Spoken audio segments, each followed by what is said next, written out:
now. Good morning, PASW staff, clients, friends joining us for a lovely Film Scoring Monday. Hope you guys had a good, restful weekend. Not too restful because busy week ahead, super busy.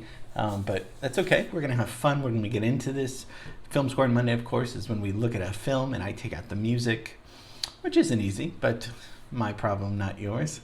And you come up with the best possible choice. You guys get better and better. I know I say that every class, but it's very true. I really want to compliment you guys on taking direction well, thinking about this.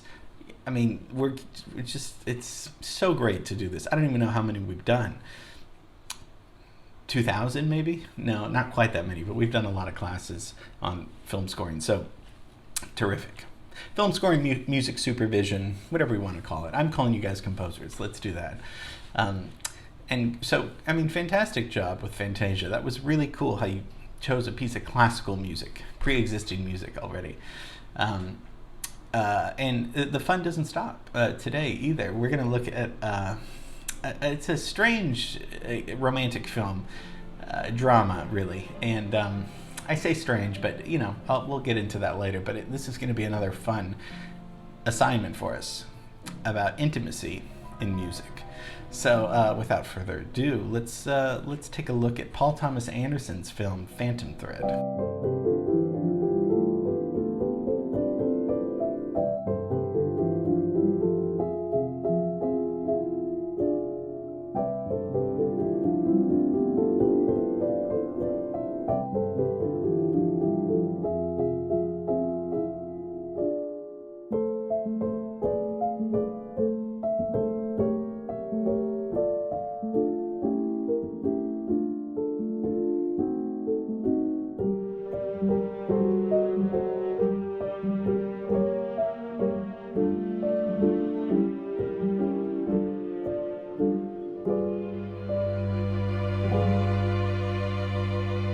Phantom Thread came out 4 years ago. See, it's not like I only do old movies, black and white movies. This director is Paul Thomas Anderson is still alive. He's only 50, very young, and it's a historical drama,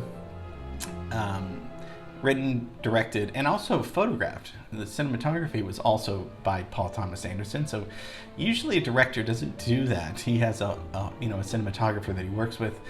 And this time Paul Thomas Anderson worked with the crew, but mostly with the camera, which is a very cool thing. Orson Welles did that. Kubrick, other directors kind of would take the camera in their own hands. Usually the director tells the cameraman and the cinematographer, this is how the shot should be. But Paul Thomas Anderson decided to take on the reins by himself. So we got to get over to England because I think it's in Europe, right? So let's go from La Brea and let's go over to England where they shot this movie. They shot it for $35 million. It made about $47 million.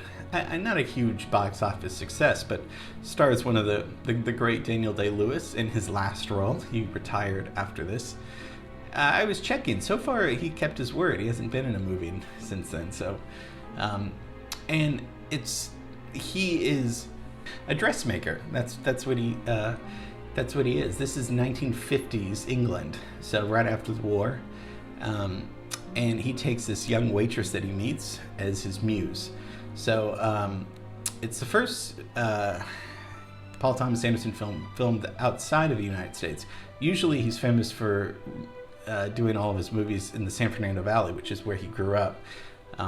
We've looked at Boogie Nights, that opening long shot scene, in our master shot class, where the master shot doesn't cut at all. Paul Thomas Anderson loves doing these kind of shots, which are very tricky and hard to set up because if something goes wrong in the 4-minute mark, you got to start all the way from the beginning.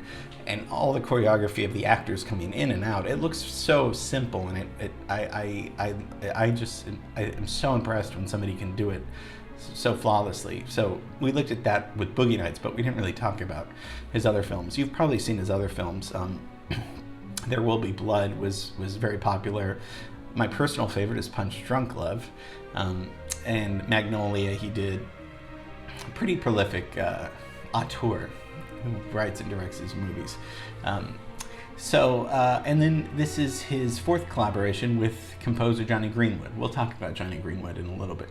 But Daniel Day-Lewis is Reynolds Weinstock, that's his name, and he lives in this house with his sister, Cyril, Leslie Manville, and they're at the center of British fashion. So their job is to dress royalty, to dress movie stars, socialites, and so very beautiful women come in and out of the house, and he's a costume fitter.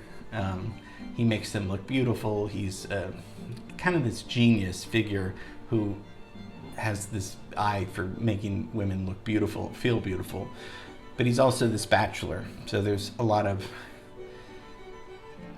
tension with how he maintains control over some of these women, including the waitress that he meets later. So everything is very carefully tailored. The threading, the whole design of how a woman looks, specifically in the 50s in England. And I think Paul Thomas Anderson, he does a good job in dissecting the power structure, because obviously Daniel Day-Lewis's character is the powerful male figure, and it's interesting to see the power dynamics in this movie with concerning him and other women. So Jonny Greenwood is, if you don't know him, you know the band that he's in, Radiohead. He's the lead guitarist. Radiohead formed in 1985. Multi-instrumentalist. First instrument was a recorder that he started playing when he was 4 or 5, and played Baroque music with the recorder as a teenager, and learned to play the viola, and joined the youth orchestra. So had pretty good training in music as a kid, but then decided, instead of going to study classical composition, continuing with this band called Radiohead. And probably this is when going to get a further education is not the best idea, because obviously the band is huge. He started kind of arranging music for Radiohead as a band member. I mean, he was a keyboardist, the lead guitarist, like I said, but he would describe his role as an arranger. So this score is very interesting because it has a different sound. He spent a lot of time with the director on what would Daniel Day-Lewis's character, what would he be listening to? What kind of music is going on in the 1950s? They did a lot of research about what was popular, and mostly the score is piano and strings, and it sounds very much like music that could be played in that part of that time period in England in the 50s. And there's a lot of influence from Bill Evans, the jazz pianist that we looked at. When we listen to the music as we're listening, I mean, you can hear a lot of the piano. And not so much piano improvisation, but Bill Evans' voicings and chord voicings that we looked at. Another pianist was Glenn Gould that he was influenced by. Gould was one of the most famous classical pianists of the 20th century. He would hum sometimes in his recordings, but he's probably the most famous pianist that would do all of the Bach, Goldberg variations, and worked a lot with Leonard Bernstein. So Glenn Gould was a real prodigy genius. So Glenn Gould, Bill Evans, these two different pianists going on in the 50s. And then Jonny Greenwood was really inspired by kind of light jazz, the jazz of Ben Webster. We haven't talked about him, but Ben Webster had a very famous saxophone sounding, very soft, very light, smooth, breathy sound. And there's an album that he came out with, Music for Loving, and that had a lot of string arrangements with the saxophone above it. So he was also influenced by Nelson Riddle's orchestra. Nelson Riddle was Frank Sinatra's arranger for the most part. So he's using sounds from the 50s, kind of and it's not pastiche in a way where it's a commentary on that sound. It's really kind of sounds like it could be from the 50s.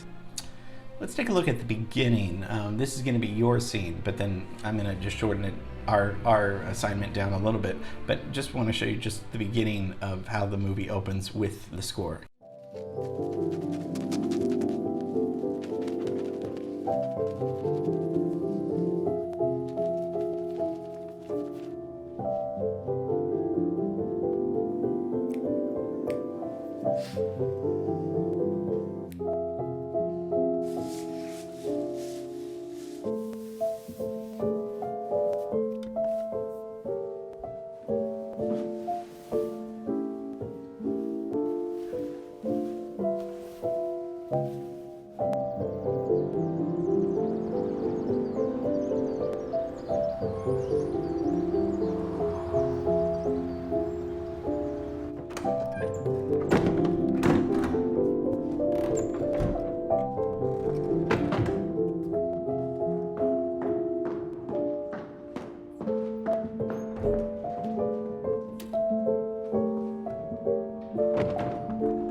Very moody. It puts you in the mood very well. He's getting dressed. You can tell this is a man of precise detail, of a routine that he does every morning, perfection with his socks, with his shaving. It's the close-ups. It's very rich and very and the music works so well. So that piano sounding is beautiful. It's got that, like I said, Bill Evans, Glenn Gould piano sound that kind of sounds like a piano almost from the 1950s. The strings are just lovely. It's a different score. What I liked about it when I first saw the movie, because I was scared that I was going to be bored, because some of Paul Thomas Anderson's movies are really long, but immediately the music, I was so intrigued by the movie because the music drew me into, whoa, this score, this is a new score. This sounds like it's a classic film score, and this is actually written for the movie, and I just thought it was lovely. So let's take a look at your scene, and without the music. Obviously, I didn't put in any sounds of shaving or anything like that. I just added room tone sound, and let's see what it looks like.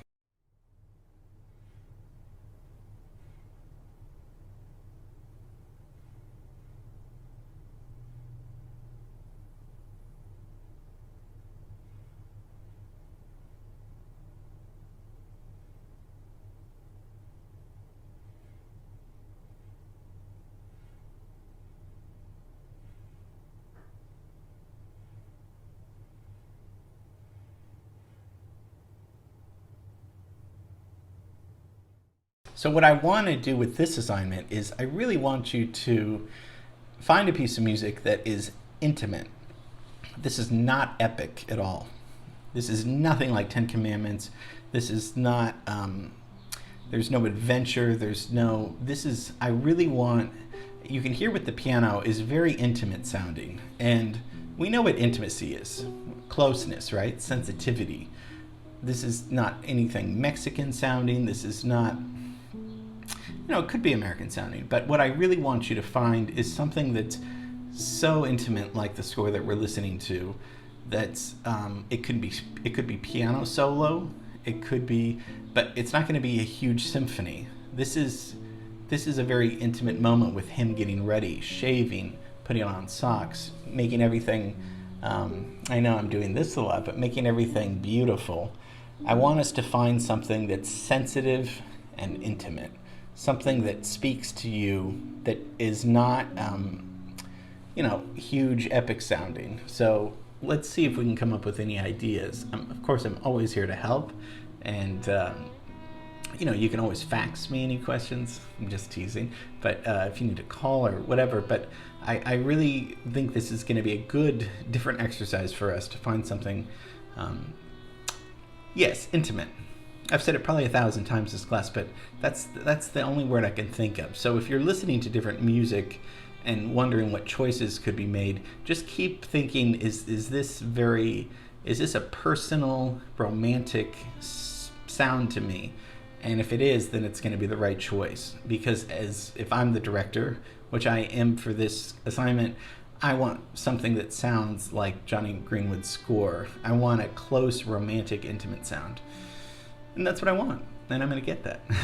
I'm just teasing. I like having fun because I'm just sitting here by myself, so I gotta make it interesting. So I know we're gonna do great. Get it to me by tomorrow. No need to rush, and we're gonna see the results on Friday. We're gonna make it a great week. It's gonna be Bonnie-rific, terrific. It's gonna be Lloyderific. It's gonna be all these things. So looking forward to seeing it. Love you guys and miss you, and you know me, I'm gonna be here tomorrow for you. Okay, bye.